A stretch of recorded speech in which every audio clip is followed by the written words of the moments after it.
Tudor was the most hated queen in British history. During her 5-year reign, she threw all England into chaos. Mary beheaded traitors, murdered heretics, and had pregnant women burnt to death in the name of her religious fanaticism. The entire nation lived in fear of her. Make no mistake about it, the burning of somebody at the stake is a very nasty business. It takes a long time to die. The smell of human burning fat would have been overpowering. There were nearly 300 burnt in about 3.5 years in Mary's reign, which was actually more than the Spanish Inquisition and the French Chambre Ardente put together in the same period. Thousands fled into hiding, and the streets of English cities were polluted with the putrid smell of burning flesh. She created such terror that she's known as Bloody Mary.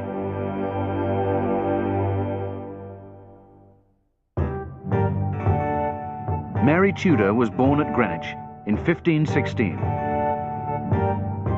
She was the only surviving child of King Henry VIII and his first wife, Catherine of Aragon. The reaction to Mary's birth is one of happiness, but very muted happiness, really. People were not cheered up by the fact that the child that was born and lived was a daughter. Henry wanted a son to succeed him, and Mary's arrival was seen as a second-rate birth.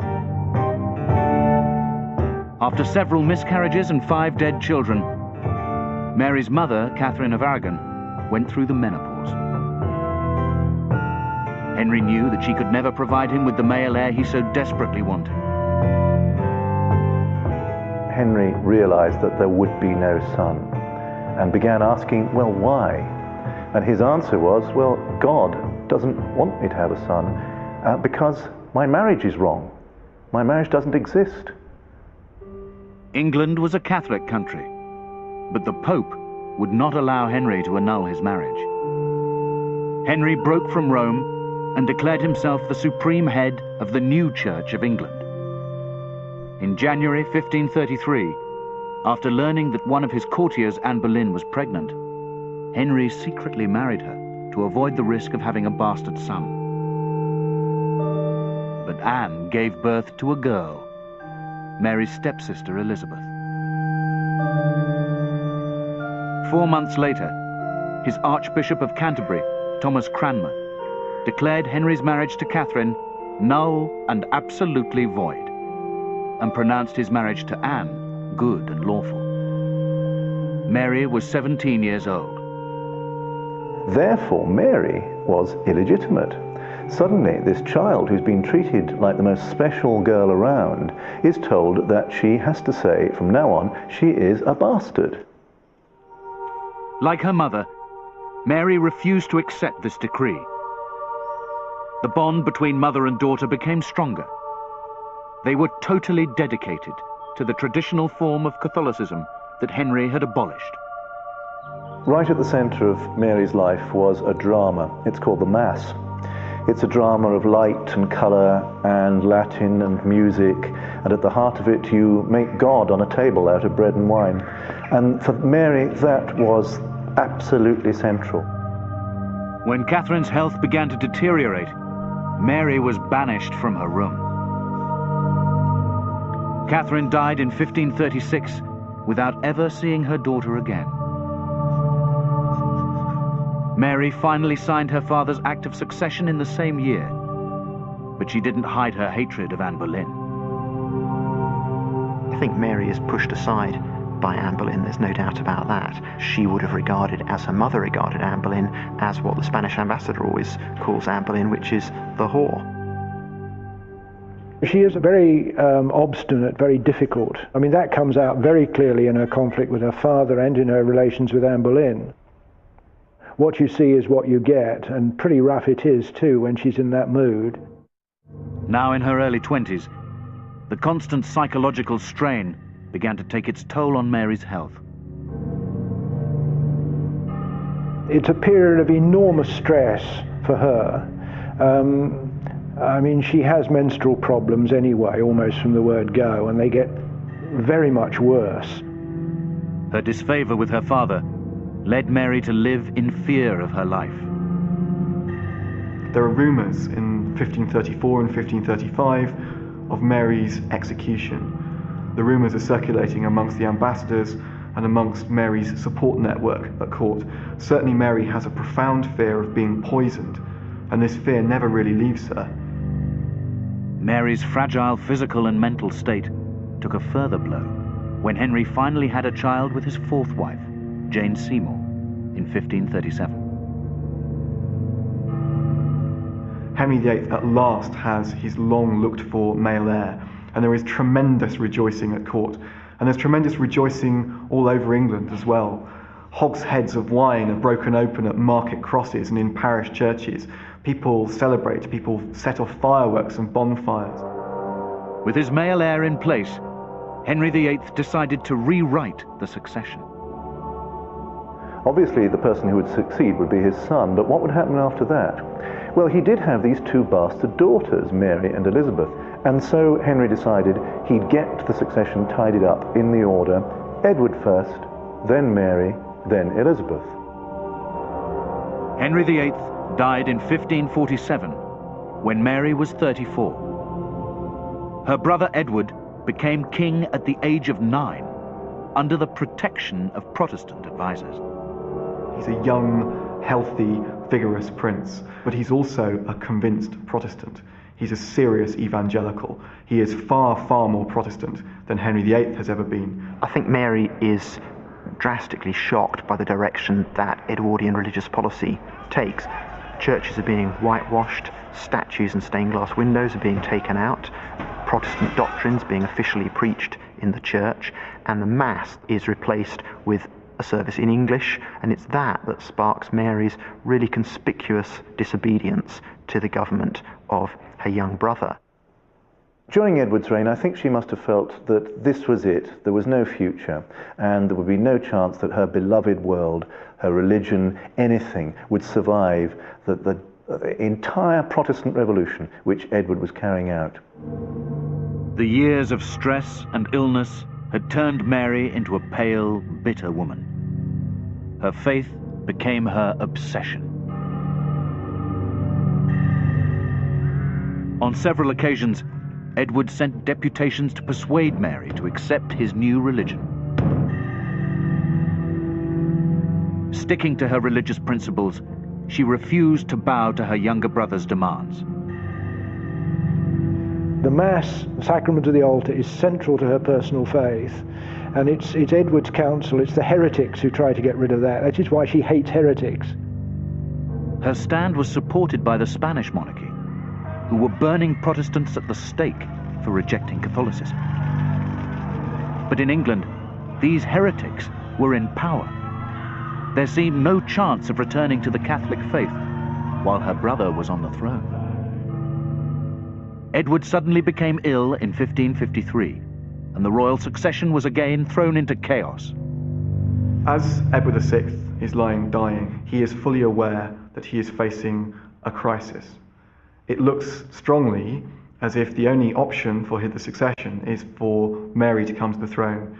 Mary, as we know, has battled against Edward to retain the Mass in her own household. So this pious little Protestant evangelical king is faced with all his work being undone, the temple being rent asunder, Catholicism returning to England. And so he inaugurates a plot. Edward's advisors proposed Mary's Protestant cousin, Lady Jane Grey, as heir to the throne. Supported by the Archbishop of Canterbury, Thomas Cranmer, Lady Jane ruled for only 9 days before Mary, who had won the support of London, took the throne. She was not going to let her one and only chance to rule pass her by. So what made people want Mary and not Queen Jane? Well, it was actually blood. They wanted Henry VIII's blood, and that was Mary's slogan: I am Henry VIII's daughter. Jane isn't. The interesting thing is that Mary did not mention religion. She didn't say a thing about religion, and that was quite deliberate and quite clever, because she was being supported now by Protestants as well as Catholics. both sides rallied to that sort of Stalin-like memory of Henry, the power of the old king, and that's what got her to London in under a fortnight. In July 1553, Mary Tudor was 37 years old when she was crowned Queen of all England at Westminster Abbey. She was determined to restore the Catholic allegiance and to punish those who'd made her last 25 years a misery. The same year, she cemented her ties to Catholic Europe in a marriage of alliance with King Philip II of Spain. Philip must have been a little crestfallen, shall we say, at the thought of marrying Mary. She was older. She was notoriously not much fun. She marries at the age of 37. She's an old maid by that time. And I think that screwed her up quite considerably as well. For the Protestant nobility, it was hard to accept a female Catholic queen, but impossible to accept a foreign Catholic king. Within months of taking the throne, a large-scale Protestant rebellion was crushed by Mary. She decided to show her enemies how swift her Catholic justice would be. So there are hangings. A number of the rebel leaders are dispatched. The Duke of Suffolk is executed. Poor little Jane Grey, the 9 days queen, is now executed as well. There is a fear at one stage that Princess Elizabeth herself may be facing execution. Certainly this is a rumour being reported by the ambassadors at the time. And a number of the rebels from Kent are sent back to their shires and hanged in their own home parishes in order to discourage future rebellion. Now she was queen. Mary would return her country to the Catholic fold by all means necessary. Protestant England was about to experience the revenge of Mary Tudor.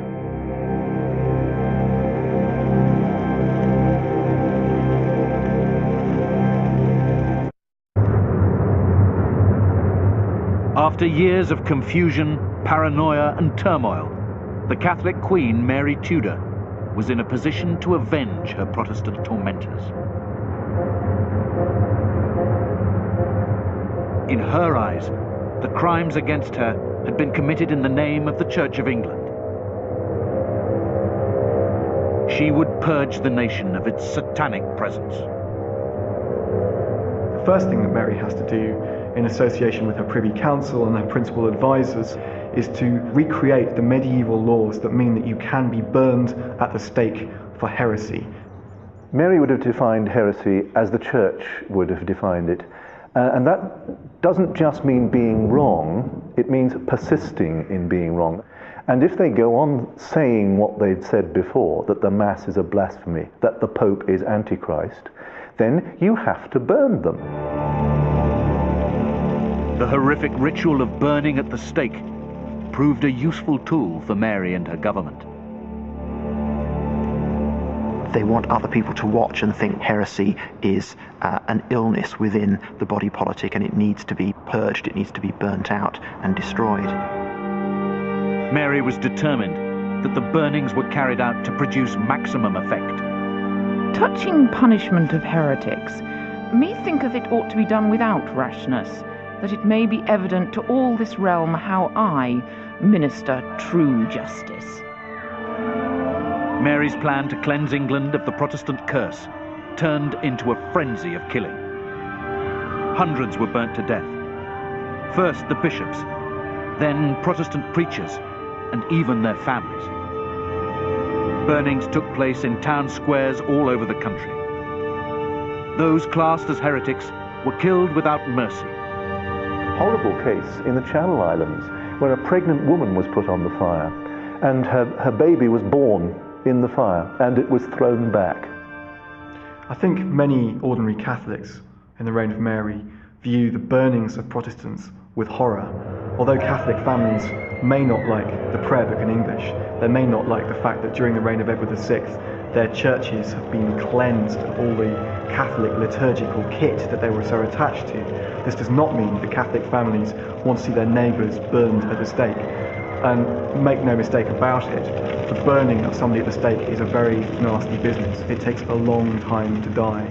Where you have mass burnings, where you have a number of Protestants being burned at the same time, the smell of human burning fat would have been overpowering. The persecution is a duty, a religious duty, because in order to save the souls of her subjects, she has got to eradicate the virus of heresy. She is a fanatic. While Mary's religious persecutions proved unpopular with her subjects, her marriage with Philip was a sham. That he ever loved her in the conventional romantic sense, I think, is very doubtful. But he did always regard her as his aunt, ti amada. Mary was 11 years older than her husband. She failed to bear him a child, something she refused to accept. We know that she has 2 phantom pregnancies. Exactly what causes them, we don't know, and one assumes there must be some balance between something physical, maybe some kind of tumour, who knows, and something psychological in that plainly she is desperate to have a child and to continue the Tudor line and to continue her Catholic religious settlement by having children of her own rather than things passing on to Elizabeth. It's obvious to everybody except Mary herself that she's never going to have a child. But a barren wife is no use to him at all.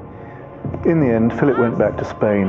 He'd got a lot else to do than be in England, so he left the Queen nursing her delusions of pregnancy. And in the last year, her health was going. It became clear she was dying.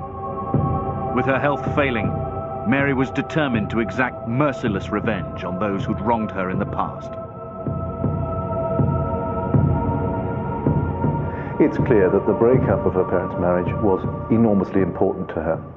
And the key to that is seeing how relentlessly she pursued the man whom she blamed for that breakup, Thomas Cranmer, who became Archbishop of Canterbury, precisely in order to break up her parents' marriage.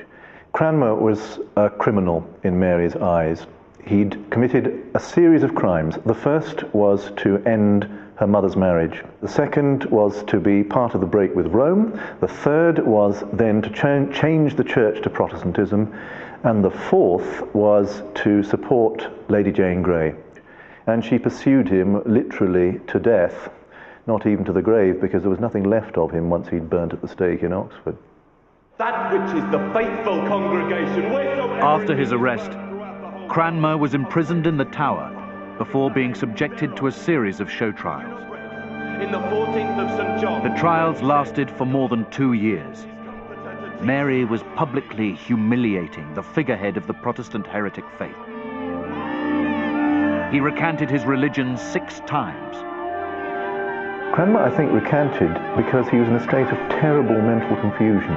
He really thought he was a traitor. He really thought that by supporting Jane, he had betrayed God's anointed Mary.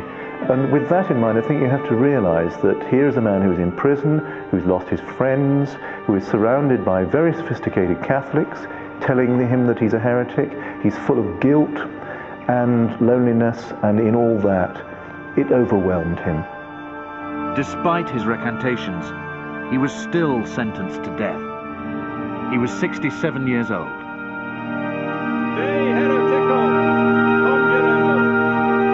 Before he died, he was publicly shamed as a Protestant heretic.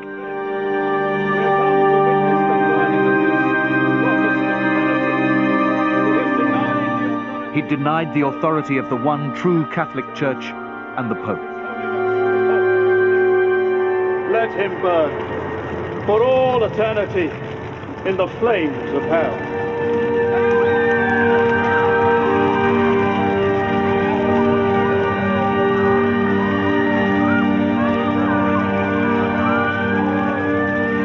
He was burnt at the stake in Oxford in May 1556.